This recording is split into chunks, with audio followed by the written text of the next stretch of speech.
नमस्कार, sky news global देख रहे हैं आप। मैं हूं आपके साथ हुसैफ अबूर। साल दर साल सभी चीज़ों के दाम बढ़ते जा रहे हैं। अगर आप फल, सब्जियां या फिर राशन का सामान खरीदते हैं तो हजार के पार का बिल आ जाता है, जिसके चलते ज़्यादा सदस्यों के परिवार को चलाने में दिक्कतें होने लगती है। यानी कि जो परिवार का मुखिया है उसको परिवार चलाने में मुश्किलों का सामना करना पड़ता है।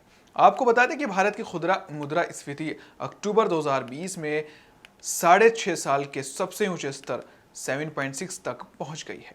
खाद्य मुद्रास्फीति को अंकों में दर्ज की गई। प्रोटीन आधारित सामान जैसे अंडे, मांस में मछली, तेल, सब्जियों और दालों की कीमतों के कारण महंगाई बढ़कर 11.07% तक पहुंच चुकी है। उच्च मुद्रास्फीति, नौकरियों का जाना और वेतन कटौती उपभोक्ता की क्रय शक्ति को प्रभावित करने वाले हैं। फिलहाल त्योहारी सीजन के कारण अर्थव्यवस्था में मांग में तेजी दिखाई दे रही है। महंगाई का घटना और बढ़ना उत्पादों पर निर्भर। बाजार में महंगाई का घटना और बढ़ना उत्पादों की मांग और आपूर्ति पर निर्भर करता है। मांग व्यक्ति की खरीदने की क्षमता यानी कुल जमा राशि पर निर्भर करता है। जमा राशि भी व्यक्ति के खर्च पर निर्भर करती है कि वह कुल आमदनी में कितना खर्च करता है। अगर व्यक्ति के पास पैसे ज़्यादा होंगे तो वह ज़्यादा चीज़ें खरीदेगा तो वस्तुओं की मांग बढ़ेगी और उत्पाद की आपूर्ति कम होने के कारण उसकी कीमत बढ़ जाएगी। रेपो रेट क्या है? बाजार में महंगाई को कम करने और पैसों का बहाव कम करने के लिए आरबीआई के कुछ नियम हैं, जिनमें से एक है रेपो रेट। बैंकों के पास जब पैसों की कमी हो जाती है तो वे आरबीआई से उधार लेती है। आरबीआई जिस ब्याज दर पर बैंकों को ये पैसा उधार देती है वह रेपो रेट कहलाता है। रेपो रेट कम होने का अर्थ है कि ग्राहक अब कम दामों में भी होम लोन और व्हीकल लोन जैसे लोन के कर्ज के दर सस्ते हो जाएंगे। महंगाई डाल रही जेब पर डाका। महंगे ईंधन के चलते पेट्रोल डीजल गाड़ी में डलवाने के लिए लोगों को ज्यादा पैसे खर्च करने पड़ रहे हैं।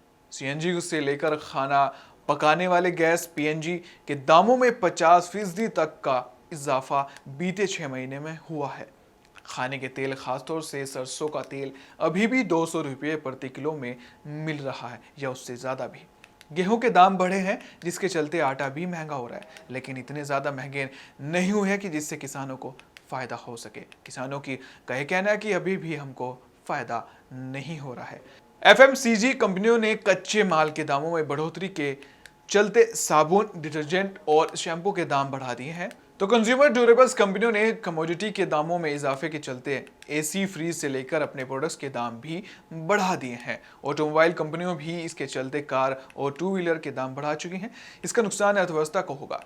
कंपनियों का कहना है कि जितनी लागत बढ़ी है उतना उन्होंने दाम नहीं बढ़ाया है। इसका मतलब ये हुआ कि कंपनियों का मार्जिन प्रभावित हो रहा है। उन्हें कम मुनाफा होगा तो वे नया निवेश नहीं करेंगे। साथ ही कर्मचारियों के वेतन में बढ़ोतरी भी कम होगी। बढ़ती महंगाई का असर लोगों की आय पर, आर्थिक विकास और अर्थव्यवस्था पर भी पड़ रहा है। स्काई न्यूज़ में इतना ही।